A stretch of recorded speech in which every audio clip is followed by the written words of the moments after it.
Me suing the university felt a lot like David versus Goliath. Like I stood no chance at all because, I'm just a little student.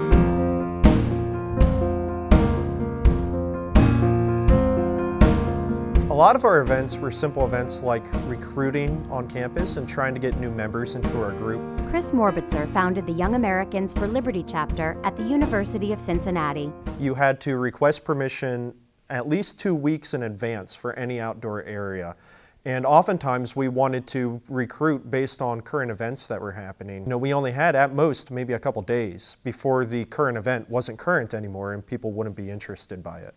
They kept running into roadblocks, says YAL senior advisor Rashal Wanigasoria. We were handing out flyers along Main Street. Everything was going fine until finally a campus bureaucrat just came up to us and she plainly said, "You can't hand out flyers here.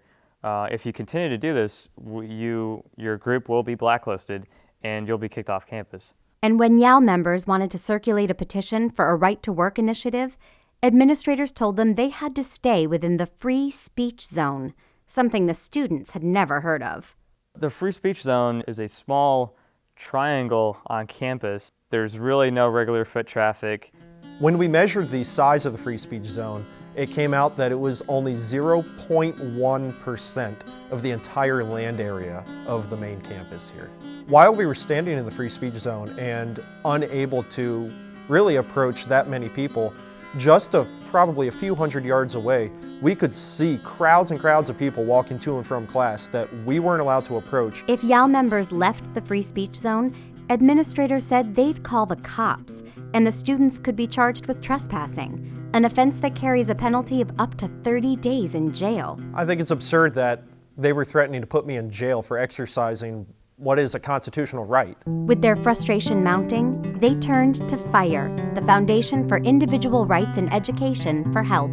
Greg Luke Yanoff is the president of FIRE. FIRE had been writing the University of Cincinnati for years, explaining that this ludicrous free speech zone policy would be laughed out of court, that it was laughably unconstitutional. A university attorney responded to FIRE, writing that the free speech zone was indeed constitutional, and that it was needed to ensure that learning would not be disrupted. I think that's absolutely ridiculous that as a student on campus, I can't go around and get signatures for a petition that honestly doesn't bother any classes or disrupt any learning on campus at all. In fact, I think it promotes learning.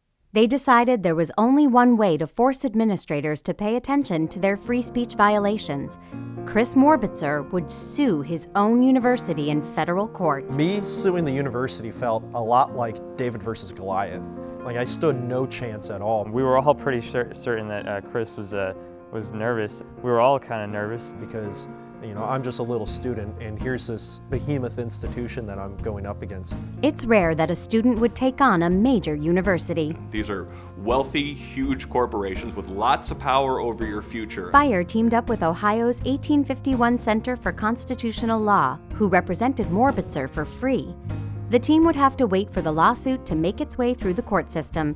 In the meantime, they tried the case in the court of public opinion, and it took off. It spread like wildfire, and my friends would be coming up to me and telling me about the latest article. And I didn't even know this article existed yet. Spreading the word beyond campus was also important because free speech zones aren't confined to campuses. These gentlemen have violated our constitutionally protected rights to free speech without cause. Officers handcuffed this couple who were passing out End the Federal Reserve flyers at Independence Hall in Philadelphia, the same site where America's founders adopted the Declaration of Independence and the Constitution. I advise you take a step back. Where today this monument honoring the First Amendment looks more like a gravestone for free speech. What are you teaching the kids? I don't understand this.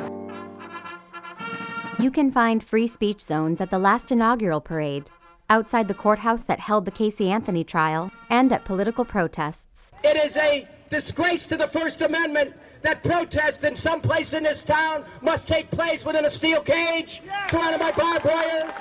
Americans flock to monuments of liberty, but then look on passively when free speech is threatened. Too many people these days are only concerned about free speech when they're getting censored, when their side is being told to go to the free speech zone. Let them go! Let them go! Let them go! Hardly anyone joins in this man's attempt to shame the officers. Let them go! Let them go! I think that one thing that really should unite Americans is the understanding that no matter what you believe, you defend the freedom of speech as a principle, not just as a political tactic. During the 60s, free speech zones were used to promote speech, but somehow administrators eventually used them to restrict speech. In 1989, students at Tufts sold T-shirts listing reasons why a beer is better than a woman. Administrators responded by implementing one of the first modern free speech zones. However, they ultimately backed down after they were embarrassed by bad publicity.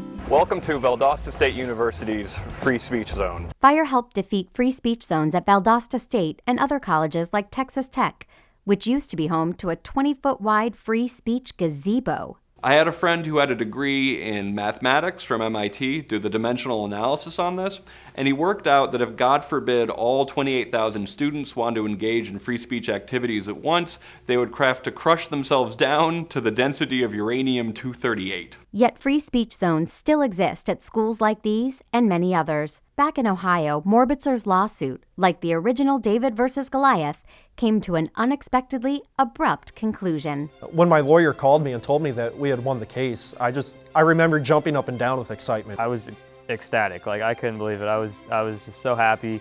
U.S. District Court Judge Timothy Black ruled that the free speech zone and other restrictions violated students' free speech rights.